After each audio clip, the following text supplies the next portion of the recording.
بسم اللہ الرحمن الرحیم۔ السلام علیکم دوستوں۔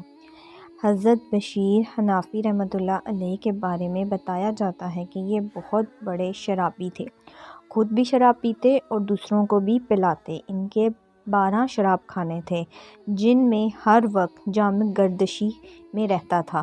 ایک روز شراب کے نشے میں مدہوش جا رہے تھے، اچانک زمین پر گرا ہوا ایک کاغذ کے ٹکڑے پر آپ کی نظر پڑی۔ آپ نے اسے غور سے دیکھا تو اس پر بسم اللہ الرحمن الرحیم لکھا ہوا تھا۔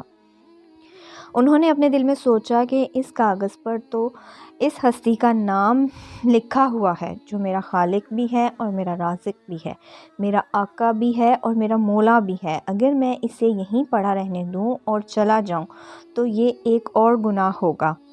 لہٰذا انہوں نے اس کاغذ کے ٹکڑے کو اٹھایا، صاف کیا اور چوم کر آنکھوں سے لگا لیا، جیب سے خوشبو نکالی اور اس کاغذ پر لگا کر اسے ایک اونچی جگہ پر رکھ دیا۔ اللہ تعالیٰ نے ان کے اس عمل کو پسند فرمایا۔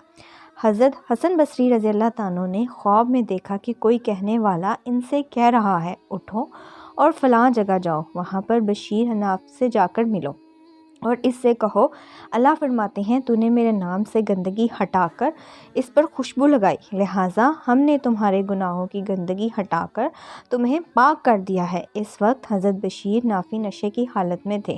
جب انہیں بتایا گیا کہ حضرت حسن بصری رحمۃ اللہ علیہ ان سے ملنے کے لیے آئے ہیں تو پریشان ہو گئے اور سوچنے لگے کہ شاید مجھے گناہوں کی وجہ سے اللہ تعالیٰ کے عذاب کی خبر دینے آئے ہیں۔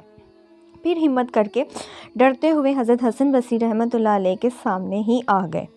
حضرت حسن بصری رحمۃ اللہ علیہ نے انہیں دیکھا تو آگے بڑھ کر ان کی پیشانی کو بوسہ لیا اور فرمایا، ہمارا رب غنی ہے، بڑا کریم ہے، بڑا بے خبر اور اپنے بندوں پر رحم کرنے والا ہے، ان کے گناہوں پر پردہ ڈالنے اور انہیں بخشنے والا ہے۔ وہ رب تجھے فرماتا ہے کہ جس طرح تو نے میرے نام پر سے مٹی جھاڑ کر اسے صاف کیا تھا، اسی طرح ہم نے تیرے گناہوں کو جھاڑ کر تجھے صاف کر دیا ہے۔ تو نے ہمارے نام کی تعظیم کی، لہٰذا ہم نے تجھے عظیم بنا دیا۔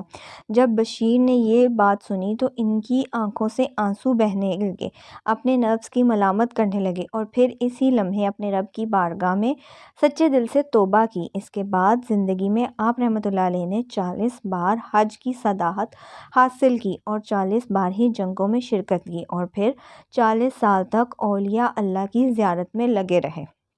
آپ پاؤں میں جوتے نہیں پہنا کرتے تھے اور ننگے پاؤں رہا کرتے تھے، اس لیے آپ نے کا نام حنفی یعنی کہ ننگے پاؤں والا پڑا۔ ایک روز آپ سے پوچھا گیا کہ آپ پاؤں میں جوتے کیوں نہیں پہنتے؟